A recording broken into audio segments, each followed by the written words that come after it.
This conference will now be recorded.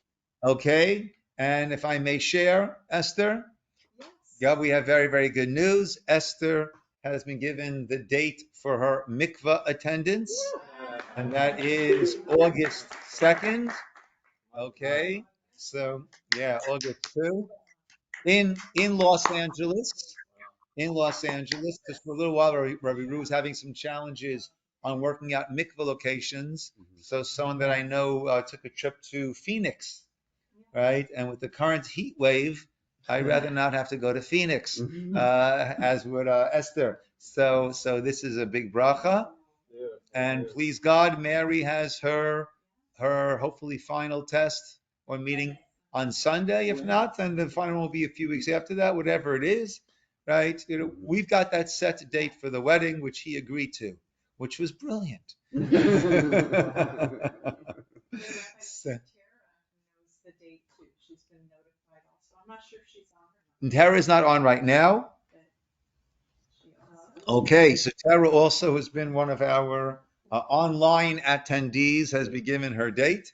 Amazing. Okay, so Baruch Hashem. Baruch Hashem. Baruch Hashem. Baruch Hashem. Amazing. Right, and you guys have a meeting with the RCC scheduled coming up, and you guys have. We just finishing up last little bits of the syllabus. Okay, beautiful, beautiful, beautiful. Okay, so have you finished with Natalie? Few things with her. Okay. Small things. Okay. She wanted to do in person. Great, great. Okay. Maybe Ladero. Maybe we'll get together on Thursday to knock that out. Okay. Okay. Let's talk. Sorry. We're just going to LA in the morning. Okay. So afternoon might. Let's see. Let's see if we can do it. Okay. Yeah. All right. So we are on tefillah, right? We are on prayer, and we went through last time we met.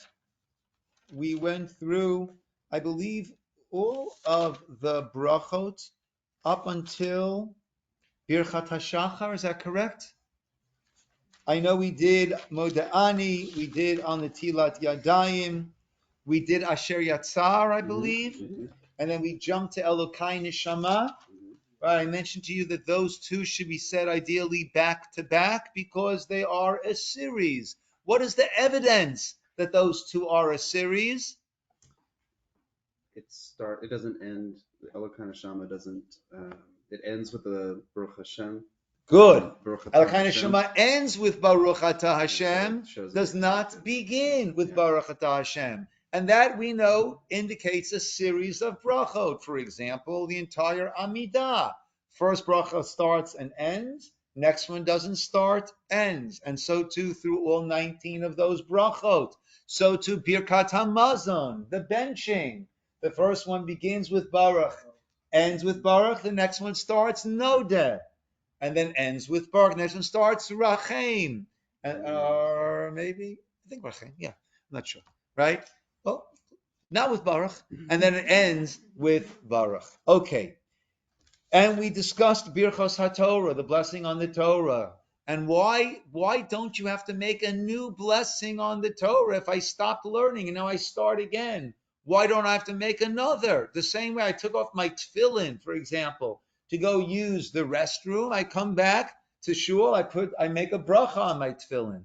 Why don't, if I stop learning, why don't I? When I resume learning, why don't I make a bracha again? It covers the day, that's correct. But why does it cover the day? What's unique about the mitzvah of Torah learning that it covers the day? It never ends. And even my interruptions are only interruptions in order to get back to it. Okay, so the idea is we're meant to be fully engaged, and if I momentarily stop, that's just in order to get back to it at the proper moment when I can. Good. Okay, on page 18 in our Art Scroll Sidurim, RCA Art Scroll Sidurim, we have then Birchot HaShachar, the morning blessings. And the Gemara actually says that these should be said at each stage of the morning, but we don't necessarily do that. Rather, we bring them all together and we say all of our morning blessings in the morning prior to davening. Yes, When Daryl. you say when you say as the morning progresses, what do you mean? Well, we'll see. There is my eyes open. Pokeach ivrim. I stand up. I sit up. Oh, I'm no longer lying down. Now I'm up straight. Now I'm standing up. We'll see the bracha takes us really from our supine position as we're asleep to our fully engaged, ready to rock and roll position as the day begins, right? But instead of making the bracha at each of these junctures, we combine them all. Let's go through them. The first one is you gave the sechvi, understanding. Who's the sechvi? Our scroll translates it as the heart. Okay. Some say the sechvi is the cock-a-doodle-doo, is the rooster, right? And that gets us started, right? And even, right? And according to that, I think Rabbi Schwab says, right? You know the expression bird brain, right? A rooster does not have a very, right? It's not a compliment, by the way. Okay? So the rooster has a bird brain, right? It's a little thing.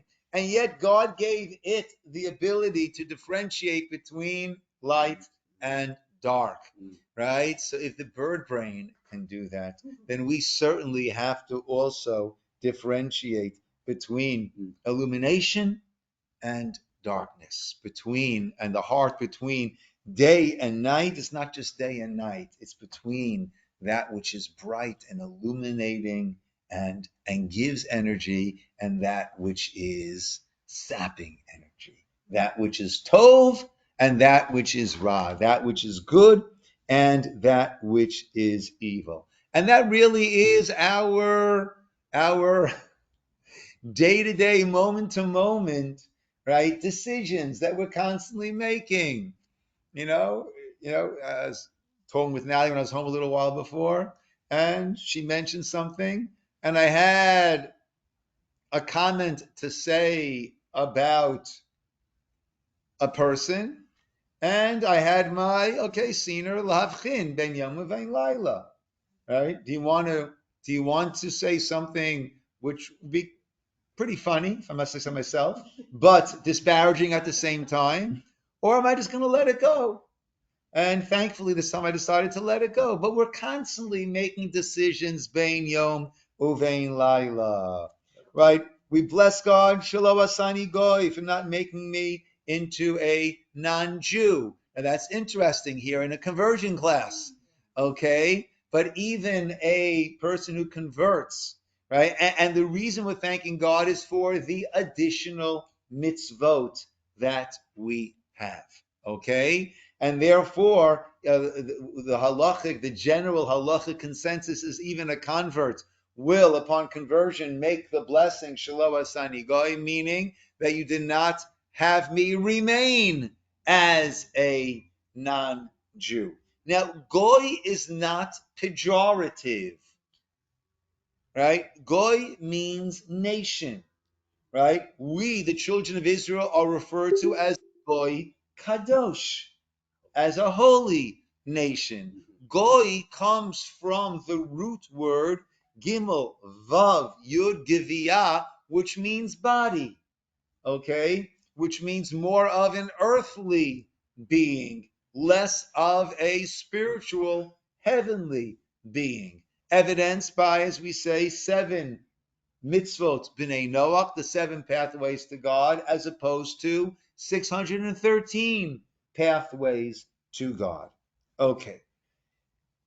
Shelo asani, next one, number 3, shelo asani aved. You've not made me into an eved. An eved also, right, has more mitzvot than a non-Jew, but not as much as a full Jew. We're talking over here about a Canaanite slave, not an Eved Ivri, not a Jewish slave who either sold himself into this limited slavery for those 6 years, or who or who stole, was unable to pay back, and would thereby be sold by the Beit Din for that up to 6 years, up to, because if the Yovel Jubilee year comes out before the 6 years, the person goes free at that point.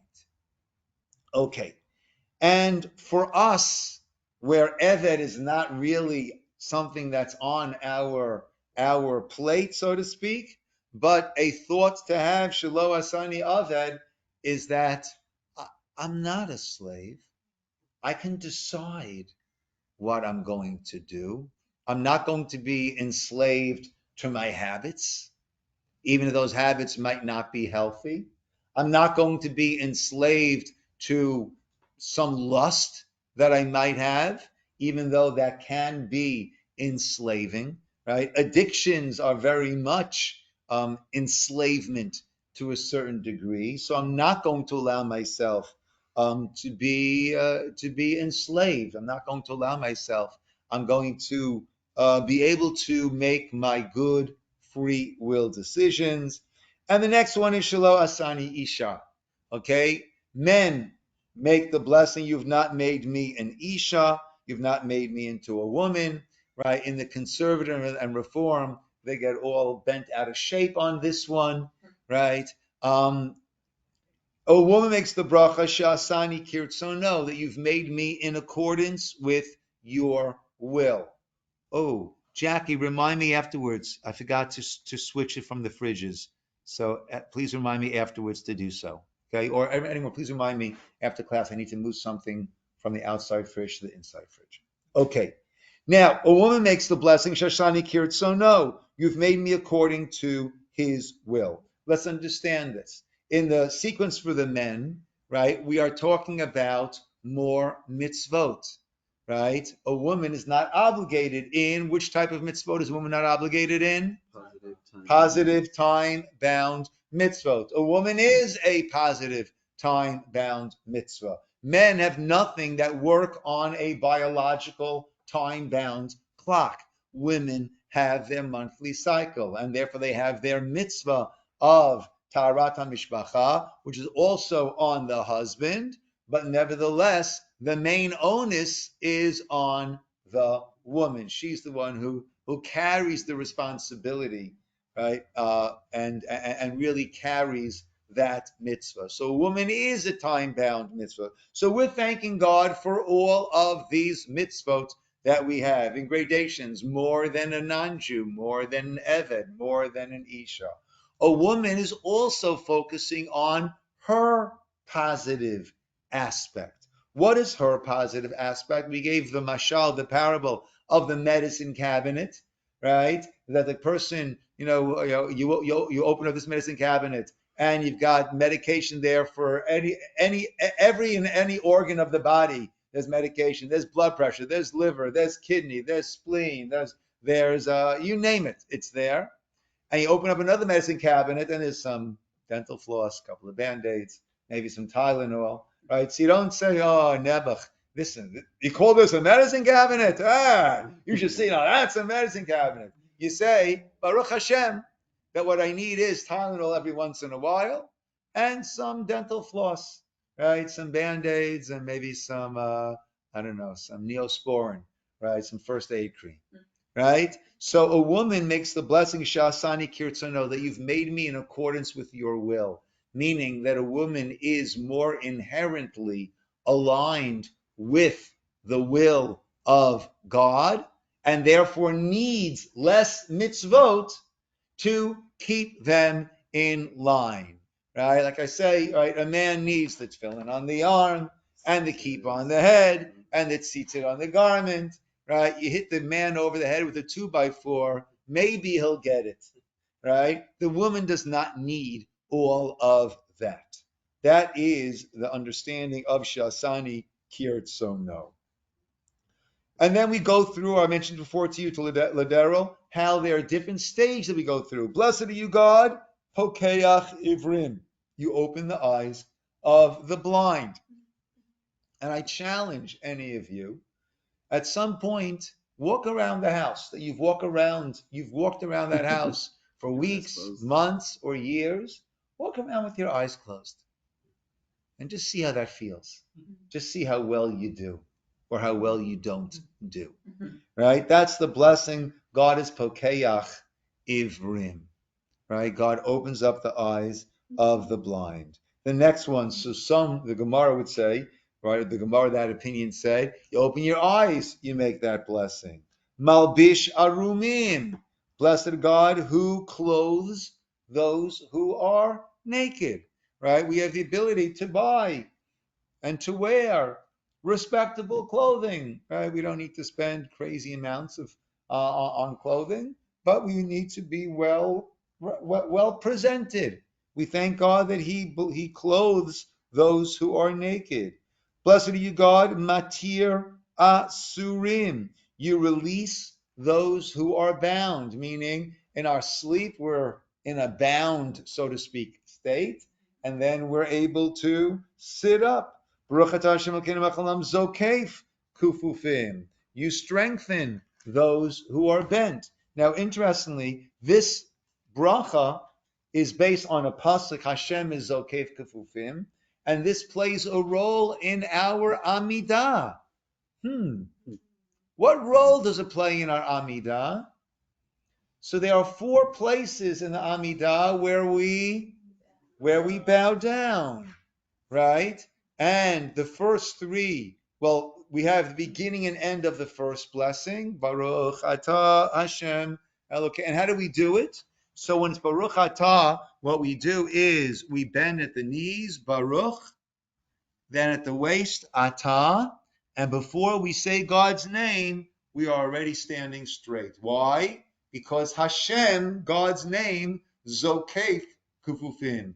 It straightens those who are bent. So, beginning and end of that first bracha, Baruch atah Hashem Elokeinu Elokeinu Avraham Elokei Yitzchak Elokei Yaakov, etc., etc. But we conclude Melech Ozer uMoshia uMagen Baruch atah Hashem Magen Avraham. We also bow beginning and end of Modim. By Modim, there's no Baruch atah. So by Modim, it's just from the hips. Modim anachnu lach. We thank you. Sha'atahu Hashem Elokeinu. Once again, Sha'atahu, up straight, Hashem Elokeinu. The end of that blessing is Baruch atah, up straight, Hashem. Hatov shimcha ulecha na'eh lehodot. Okay? So those are the 4 places that we bow, and that is the way that we are meant to bow. Always up straight when we're saying God's name. Baruch atah Hashem Elokeinu melech haolam zokeif kufufim. That you straighten those who are bent. And certainly we see some people who have a deformity, right? And, we can't take all the things we have for granted, right? Unfortunately, once we lose something is when we often start to appreciate what we had. And the key of all of these brachot, and there's an idea to make 100 brachot every day, and that if we're doing that, and they are actually heartfelt brachot, right? But we're actually thanking God. That is a way to bring about this awareness, this appreciation of the things that we have. Sometimes you see a person, often an older person, who's all hunched over, right? And you realize what a blessing it is to be able to be that Hashem is zokeif kufufim. Baruch atah Hashem Elokeinu melech haolam. Right, we turn now to page 20. Roka haaretz al hamayim, that you spreads out the earth upon the waters. Okay? Now we've got the dry ground to walk on. Blessed are you, Hashem, she'asa li kol tzarki. This is an interesting one. I just had a conversation with somebody, not in a class, just a conversation. She'asa li kol tzarki. The English says, who has provided me my every need. And at a certain level, we have to feel that, right? We'll see another way of looking at this, but we have to feel, of course, I need to make my efforts, but God has given me what I need. You can't always get what you want, But if you try sometimes, you just might find you get what you need, right? That's what it is, okay? You don't always get what you want, but you get what you need. That's this blessing. That's a quote from Rav Michal. Mick Jagger. Rav Michal, okay? Right? You try sometimes, you find, you get what you need. And that's what this blessing is. But it's very, very important. Sha'asa li kol tzarki. When I'm looking at myself, God has given me everything that I need. Okay? But sometimes that which I need has come through other people who have done things for me. So the emphasis is sha'asa li. God's done for me all that I need. But when someone says, Rabbi, Yoshi, Ladero, Victor, I need a favor, we don't say, excuse me, I believe this morning you prayed. Yeah, I prayed, Rabbi. Well, didn't you say sha'asa li kol tzarki? Didn't you say God's giving you everything you need? So why are you calling me? God's taking care of you. On the contrary, sha'asa li. When it comes to me, I've got it all. I've got everything I need. Baruch Hashem. When it comes to anyone else, what can I do to help? All right? Because God will give them what they need. But you might be the vehicle, right, through which that help flows. And what could be a better thing than for God to say, you know what? You're the vehicle who's going to bring good, who's going to bring blessings to other people. Wow. Isn't that amazing? Yes. Right? Now, if we don't avail ourselves, that person's going to get what they need. We're the ones who have lost out. Because we could have been the vehicle to bring it. And instead, we opted out. So, asa li kol tzarki. But I recently heard a very, very beautiful idea on this. What does asa actually mean? Made. It doesn't say she natan li kol tzarki, that God, you have given me all that I need. Right? The English says supplied, provided. It doesn't say she sipek li kol tzarki. She'asa li kol tzarki. So actually, what that seems to be saying is, I'm thanking God for making my needs. I'm thanking God for making me with all of my needs. Why am I thanking God for making me with needs? Why is that a good thing? Why am I thanking God? And if I could just add a little bit to it, right? We went through, Victor, you and I went through the after blessings, right? So one of them, you might have a good recording of this on your phone, is Barei Nefashot, that God created souls, Rabot, many, Vichesronan, and that which they are lacking. Al kol ma'ashevra, for all that which you created, lahachayot behem, nefesh kol chai, to give life to the souls of all that are living. Baruch chei ha'olamim.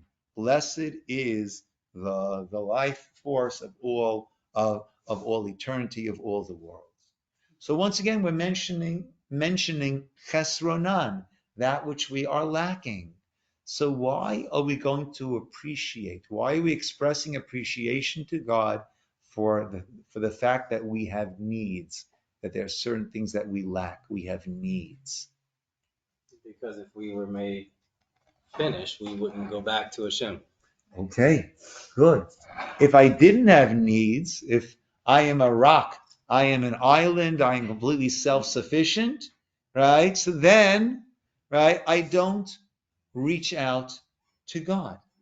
I don't form a relationship with God, right? I don't form relationships with other people. I'm all good. I've got my island. I'm going to take my helicopter to my island and just do whatever I want. I'm not going to connect to God. I'm not going to connect to others. I'm not going to understand as we discussed a moment ago, that when other people are in need, that I want to understand this need. Well, I don't need anything. Why should you need anything? I won't appreciate the incredible gift and opportunity of my being that conduit through which good can go to others. So therefore we all need to have these needs. And we're blessing God, we're thanking God for creating us that we have needs. And that's what affords us these relationships. And that is at our core what we are all about. If as we've discussed, the purpose of the world is for us to have this ultimate connection relationship with God, right? That's the ultimate good that God wanted to share with his creations. And we earn that, become the owners of that through the decisions we make over here, choosing between Yom and Laila, day and night, good and bad. So therefore, if we're all about relationship, then we can't be this self-cocooned entity. We need to have our tzarchi. We need to have our needs. Good. Next one. Hamechin mitzadei gaver. Okay. Who prepares or firms the steps of people, right? Unable to walk, right? Don't take it for granted. Ozer Yisroel bigvura, who girds Israel with strength.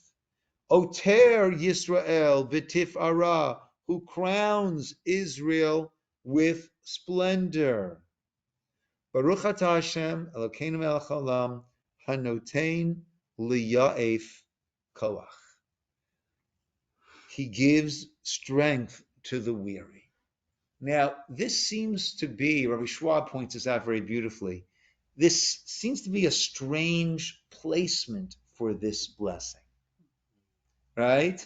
In other words, if we're talking about simply by giving strength to the weary, that should be one of the very first blessings that we make, right? Not when we're already up and dressed and ready to go. Not when we've already become more specific to Israel, the last two blessings, Ozer Yisroel bigvura, right? And Oter Yisroel b'tifara, both Israel, the nation of Israel. So what is this? What is this weariness? So he explains, we're not talking about physically tired. We're talking about being weary, meaning as a nation, right? You give the weary, this persecuted nation that's been waiting for the redemption for so long, right? You give us the strength to continue to be strong, to continue to have this vitality, to continue to have this optimism, to continue to have this resolute faith, right? Even though we might have gotten weary over time. That's how he explains this. And lastly, this is the longer bracha, right? And, let me ask a question, guys. This is a series of brachot. Yet each one starts with Baruch. Why is that? Oh, if it's a series, then it shouldn't be starting with Baruch. If it's a series, then it shouldn't, you say? Right? Look at Shemona Esrei. The first blessing begins and ends with Baruch. Then Atachonin la'adam da'at u'mamei le'nosh binah chanem etchadeh b'raskel Baruch atah Hashem chonin la'da'at. Well, that's only when there's a beginning and an end. Right? When there's a beginning and an end to the blessing, then we could discuss, should it start or not start with Baruch? It will end with Baruch. Should it start? Well, if it's part of a series and it's not number one in a series, it doesn't start. If it is number one in a series, it does start. But that's when there's a bracha, a large bracha, which has a beginning and an end. This is not a large bracha. This is individual bracha. And I mentioned to you that really, ideally, when it was initially established, it was established to be said at different junctures. I opened my eyes. I sat up. I stood up. I took my step. right? So therefore, it was not necessarily arranged to be said in a series. We do, and also they are smaller blessings, and therefore there's no beginning and end to talk about. It's just the blessing. Lastly, we'll go in English. Blessed you, Hashem, our King, King of the universe, who removes sleep from my eyes, slumber from my eyelids, and may it be your will, Hashem, our God, God of our forefathers. You accustom us to study your Torah, attach us to your commandments. Do not bring us into the power of error, nor into the power of transgression and sin, nor into the power of challenge, nor into the power of scorn. Let not the evil inclination dominate us, distance us from evil person, evil companion. Attach us to the good inclination, to good deeds. Compel our evil inclination to be subservient to you. Grant us today and every day grace, kindness, mercy in your eyes, in the eyes of all who see us, and bestow beneficent kindnesses upon us. Blessed be you, Hashem, who Hagomel Chasadim Tovim La'amo Yisroel, who bestows beneficent kindnesses upon his people Israel. That's a strange couplet of words. Chasadim Tovim. Chesed, kindnesses, Tovim, good kindnesses. Well, aren't all kindnesses inherently good? What do you mean, Esther? Well, some kindnesses are ultimately going to be for our good, but they're a different time. Okay. It's a kind of a long distance kindness, like a parent disciplining a child. It's a kindness. Okay. But it's not necessarily at the moment, doesn't seem good. Okay. But we want those good kindnesses like that. But there are certain kindnesses that might not be good, right? Like if somebody had like an ulterior motive kind of thing. Ulterior motive, or let's say it's dinner time. You're going to be eating soon, and one of your kids, never any of your kids, but theoretically, imagine one of the kids is throwing a tantrum that they want something sweet. And, right, so the kindness might be to give them what they're asking for. That's not a good kindness, right? And as we've quoted often, the Vilna Gaon says, some of the things that we smile about today, we cry about tomorrow. Some of the things that we cried about today, we laugh and rejoice about it tomorrow. So we're willing to say, as we discussed this morning in our class, Esther, right? By chukim, zot chukat haTorah, the chok of the Torah, we're willing to have the humility to recognize, God, if it's truly good, give it to me. If I'm asking for it because I think it's good, but it's not really good, I will trust your discretion. I'll go with your call, God. So I only want chasadim that are tovim. And this is very important, right? In our Amidah, we make our own personal requests. When you do that, you always say, Hashem, let me, or let my family, or let my community, or let this person have this letov. What does letov mean? For the good.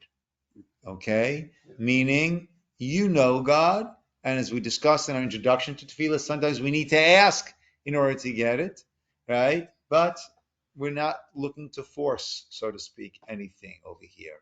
If it's good, we want it. If not, right? So God, you are Gomel Chasadim Tovim. You grant good kindnesses that are truly good. Yes? Rabbi, I just have a question on the pronunciation of one of the Hebrew words there. Yeah. So in that big section, the fourth line down, where it's velo lede avera, and what is the next? Okay, good. Thank you, Asher. So that's a little bit tricky, okay? Because we're familiar with a vav on the top of it having an O sound, okay?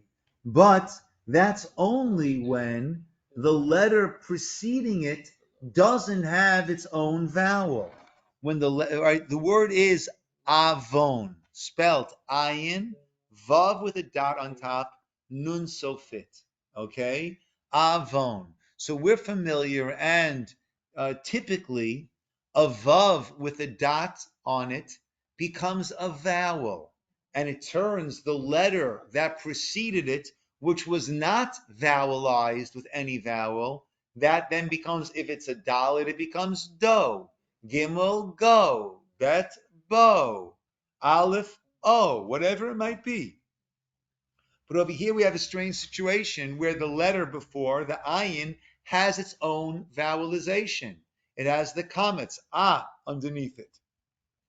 When that's the case, the vav with the dot is telling you it should be viewed as vo, not simply vowel o, but that becomes vo. So that is von, right? The way that it's really viewed, it's not a vav with a dot on top, it's a vav with a dot to the left, okay? Because we know the way to get an O sound can either be with a vav with a dot on top, or skip the vav and just have the dot over there. Shalom could be written shin lamed vav with a dot on top, mem, or shin lamed dot mem, and that gives you. So this is really vav with a dot to the left, or that's how it's viewed, right? As opposed to a simple vowelized O sound. Okay, but thank you for bringing that up. That is a bit out of the ordinary and is often confusing. Oh, we don't have it over here. Good. Okay, good. With that, we conclude our morning blessings. Okay? Women, at this point, you are gold, right? Take care of the kids, do what you need to do. You could eat, try to daven at some point, busy with the kids, it's all fine. Okay? Men, not so fast. Rabbi, really quick, for the Yeah. Yehi Ratzon at the end, Yes. do we answer Amen when we're davening in shul? Do we answer Amen at the end? At the end of Hiratzon? Yeah. No. Okay. We answer Amen, Baruch Atah Hashem, Gomel, Chasadim Tovim, Li'amo Yisroel. Then we'll answer Amen when we hear that bracha. The Hiratzon, a person typically says it more quietly to themselves. Okay, let be your will, Hashem. Rescue me today and every day from brazen men, brazenness, evil companions, evil neighbor, evil mishap, destructive spiritual impediment, harsh trial, harsh opponent, whether a member of the covenant or not a member of the covenant. Okay, good. What we have afterwards is predominantly we have the karbanot. Amongst Hasidim, they say full karbanot. Amongst non-Hasidim, not as much. Okay? Should a person say full karbanot? Yes, a person should say full karbanot. Do I say full karbanot? No, I do not say full karbanot. Right? There also is a principle. It's better to say less with kavana than more without kavana. And for me, it would be a little bit over the top to do full karbanot. What I try to do, and what we do here as part of our minyan, is we do say one paragraph, karbanot of sacrifices. Okay? And there's a teaching that when nowadays we don't have the temple, we don't have the Beit HaMikdash, we can't actually bring karbanot, we can't offer sacrifices, but when we read the verses about it, it's considered as if we have brought those sacrifices. So what we do here as part of the minyan is that we say one of the paragraphs of sacrifice of karbanot, and that is the karban hatamid, the daily sacrifice, that which was brought every morning and every evening, every single day. Shabbat, we have additional sacrifices, and that manifests itself in the additional tefillah. What's the additional prayer that we have on Shabbat? What do we call that? Musaf. What does Musaf mean? Additional. Add on. Okay. So here, right on page 32, and you'll note we have this Yehi Ratzon, this may it be your will that we say beforehand. May it be your will, Hashem, our God, and God of our forefathers, that you have mercy on us, upon us, all our errors, atone us iniquities, forgive willful sins, rebuild holy temples speedily in our days. So we offer to you the continual offering. That's the continual meaning, the consistent everyday offering, that it may atone for us as you prescribed for us in your Torah through Moses, your servant, in your glorious mouth, as it is said. We read those verses, and then on page 34, 35, we conclude once again, Yehi Ratzon, may it be your will, Hashem, our God and God of our forefathers, that this recital be worthy and acceptable and favorable for you, as if we have offered the Karban Tamid, the continual offering, in its set time, in its place, and according to its requirements. So that really sums up the whole idea of saying the Karbanot, that by reading the Psukim, it will be considered as if we have actually brought them. Okay, so minimally here in the minyan, we do that mention of Karbanot. Okay. Up until this point, if a person needs to speak to someone else, certainly to answer Amen to someone's bracha, to answer Baruch Hu Baruch Shemo to someone's answer, to someone's blessing, one is allowed to do so. Once we start what's called the Psukei Dzimra, which is it's translated as Psukei Dzimra, okay?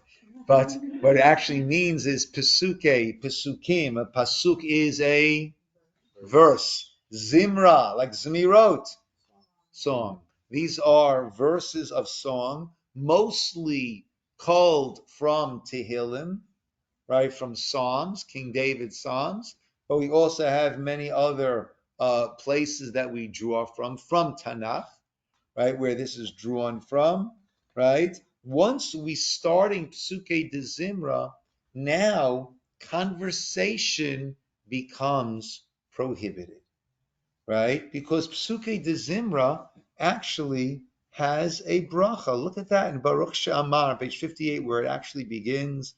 Blessed is he who spoke, came to the world, blessed is he. And then towards the bottom, second line from the bottom over there, second to last word on 58 in the Hebrew. Baruch atah Hashem. Blessed are you, God, Elokeinu, our God, Melech Olam. Hakel, the God, Ha'av, the Father, Harachaman, the compassionate one. Hamuhulal, who is praised, Befeh Amo, by the mouth of his nation. We turn the page to 60. Mishubach Umfoar, praised and exalted, Bilashon, through the words of Chasidav, of his devout ones, Va'avadav, and his servants. Uvishirei David Avdecha, and with the songs of David your servant, Na'alelcha, we will laud you, Hashem our God. Bishvachot, with praises, uvizmirot, and with songs, Nigadelcha, we will aggrandize you. Unishabechecha, and we will praise you. Unifa'ercha, and we will laud you, exalt you. V'naskir shimcha, will mention your name. V'namlichecha. So we're saying, what are we going to do? We're going to use those praises of King David in order to exalt you, to coronate you, Malkeinu, our King, Elokeinu, our God, Yachid, the unique one, Chei Olamim, life giver of the worlds, Melech, the King, is Mishubach, who is praised and Mufoar and glorified, Ade Ad, eternally. Shemo Agadol, great is your name. Baruch atah Hashem. Blessed are you, Hashem, Melech Muhulal Batishbachot, the King who is lauded with these praises. So what have we done at this point? We've made the blessing before the act. The act is Psukei de Zimra, these verses of praise. We've made the blessing before that. So now we don't interrupt with errant conversation. If we hear someone else making a blessing, we can answer Amen, because that fits into what we're doing, which is praising God. But if someone makes a bracha, we don't answer Baruch Hu. Right? When a person makes a bracha, you hear a bracha. Baruch atah Hashem. When we hear God's name, we say Baruch Hu, blessed is he, Baruch Shemo. Blessed is he and blessed is his name. We're not going to interrupt Psukei de Zimra to even say Baruch Hu uVaruch Shemo. So if that's the case, we're certainly not going to interrupt to say, hey, how you doing? What's going on? What did the Lakers do last night? Catch the Dodgers score? Right? We're certainly not going to interrupt with anything like that. Okay? So this is the bracha that we have. And then we have all the way page 60 through page 80. Okay, we'll come back to that in a moment. Then we have all of these verses, Psukei Dzimra, all of these verses of song. And then we have on page 82, we have Yishtabach. That's the closing bracha of this series. This is a 2-blessing series. It began with Baruch Shamar, which after the introductory words started Baruch Atah Hashem Elokeinu Melech Haolam, Hakei Alav Rachaman, etc., and ended off Baruch Atah Hashem Melech Mulal Batishbachot. The first in a series both begins and ends with Baruch. Yishtabach, which is the conclusion of that series of the blessing before and after Psukei Dzimra. So Yishtabach does not start with Baruch, but ends off Baruch Atah Hashem, right? Blessed be Hashem, Kel, the God, Melech, King, Gadol, great by Tishbachot through his praises, Kel, the God, Odaot of all of our thanksgivings, Adon, the master of the wonders, Habocher, the one who chose, Shirei Dzimra, the one who chose the songs of praise that we just said, Melech, the king, Kel, God, Chei HaOlamim, life giver of the world. So, if one were to talk in the middle over here, as if we're interrupting a bracha, a blessing, and that we don't do. Okay? Now, not necessarily everyone is wonderful. People come to Minyan, they're here on time, right? Not everyone is so careful about not speaking, and there might be some errant conversation that goes on, and someone might come over to you and say, "Hey, how you doing? I haven't seen you, right? How's Jaden? Right? People might, right? And when a person does that, one shouldn't feel pressured into doing what's wrong, and in as a respectful manner as possible, right? You can answer, and they'll probably get the idea that you don't really want to talk. Okay, right? It's not for us to say, "Hey, you shouldn't be talking," right? We don't. We leave that to me, and I'll decide when, if, how. Okay, but for ourselves, there's nothing wrong. And sometimes, what I've done when I'm in situations earlier in my life when people might come up to talk to me, sometimes you just put the talus over your head and you go into your own little zone. Sorry, ladies, but men have that option, right? Right? You put the talus over your head, right? So you're really, creating a little zone, and people see that you're in their zone. They're not going to, try to, not going to start peeking, go under there with you. It's not Birchas Kohanim, not the Kohen blessing, right? So, okay. Let us take a look a little bit at Psukei Dzimra, and keeping in mind this idea that it's better to say a little bit with kavana than a lot without kavana. Kavana is focus, right? Attention, understanding, meaning, heart, all the above. Okay, so on page 60, that's where it began, after the introductory blessing, the Baruch She'amar blessing. Hodu is this, that's from Chronicles, and this is really a smattering together of many, many verses. How do we know that? So you see on page 60, right? Both Hebrew 61, Hebrew English. It says Chronicles 16, 8 to 36. That's pretty straight. Turn the page though right? And look under the English on page 63, numbers 1 through 11. That's giving you the sources down over here. Right? I see where I am. Right on page 63 under the English, right? Before you get to the commentary on the bottom, under the translation, right? The way Oshko works is you have translation, under the line you have commentary. So you see Psalms 99:5, 99:9, 78, 40, 12, etc., etc., etc. This becomes a smattering of different psukim. Okay, Mizmor Latoda, page 64. That is Psalm number 100. That's a thanksgiving. Then once again, Yehi Chavod, the last paragraph on 64, 65. As you can see, once again, that is a smattering. And that smattering continues, page 66, 67. Everyone sees where I'm looking. I see that it's a smattering, right? Under the translation, above the commentary, all of those sources. The mainstay of Psukei Dzimra is Ashrei. Okay? Ashrei has two introductory verses, that's 16 and 17, Psalms 84:5, Psalms 144:15, but then we have the entire Psalm of 145. The one after that, that begins on page 70, in English 71, that was 145, then comes Psalm 146, then comes Psalm 147, then 72, 73, Psalm 148, Psalm 149, page 74, 75, Psalm 150. What is significant about Psalm 150? The last one. It's the last one. Okay, so Psukei Dzimra involves these last six